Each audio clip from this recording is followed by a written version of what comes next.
Les effets secondaires de l'immunothérapie adjuvante qu'on peut proposer aux patients atteints de mélanome de stade 2B et 2C, ce sont des effets qui sont liés au mécanisme d'action du médicament. On donne une immunothérapie. On donne aux patients la possibilité d'avoir un système immunitaire plus puissant, plus actif. Et bien sûr, ce qu'on veut, c'est qu'il se déchaîne, ce système immunitaire, contre les cellules de mélanome qui pourraient rester dans le corps du patient. Mais parfois, il fait du zèle, si on peut dire, et il va s'attaquer à des organes qui fonctionnent très bien. Et il va abîmer, par exemple, le foie, être responsable d'une hépatite. Donc là, on s'en apercevra avec une prise de sang. Donc, on va faire des prises de sang régulièrement aux patients pour surveiller la fonction hépatique, par exemple. On va surveiller aussi les fonctions endocriniennes, c'est-à-dire le fonctionnement de certaines glandes, notamment la glande thyroïde qu'on a tous à la base du cou et qui fabrique des hormones indispensables à la vie, les hormones thyroïdiennes. Eh bien, dans à peu près 10% des cas, c'est beaucoup 10%, on va avoir une atteinte de cette glande thyroïde avec au début souvent une période d'hyperthyroïdie où les hormones vont être relâchées dans le sang et puis après, la glande ne fonctionnera pas.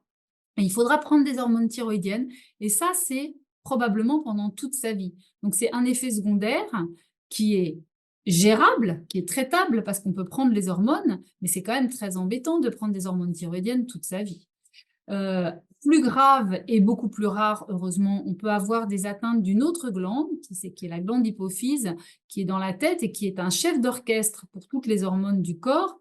Et là, par contre, il faudra prendre d'autres hormones, il faudra prendre notamment des corticoïdes, enfin la partie naturelle des corticoïdes, c'est-à-dire il faudra prendre du cortisol tous les jours, et ça c'est très embêtant parce que c'est quelque chose qu'il faut vraiment faire de façon extrêmement minutieuse, et si on a un coup de stress, il faudra augmenter la dose. Ça, c'est très rare. Mais c'est important qu'on passe du temps à expliquer aux patients que même si le risque il est infime, ça peut arriver parce que évidemment on voudrait pas que le patient après ait un problème et nous dise mais j'étais pas au courant, si j'avais été au courant, je n'aurais jamais fait ce traitement. Donc il y a du pour et du contre, il y a des effets secondaires qui sont assez fréquents et qui sont le plus souvent gérables. Il y a des effets secondaires qui sont très rares et qui peuvent être graves. Il faut bien expliquer tout ça aux patients.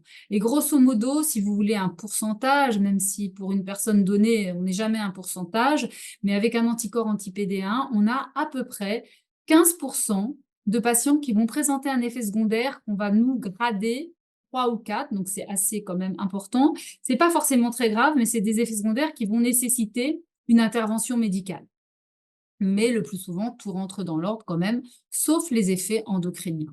Voilà, donc il y a des effets secondaires, il faut en parler et il faut surtout les connaître pour pouvoir les reconnaître très vite et les prendre en charge et les traiter très vite.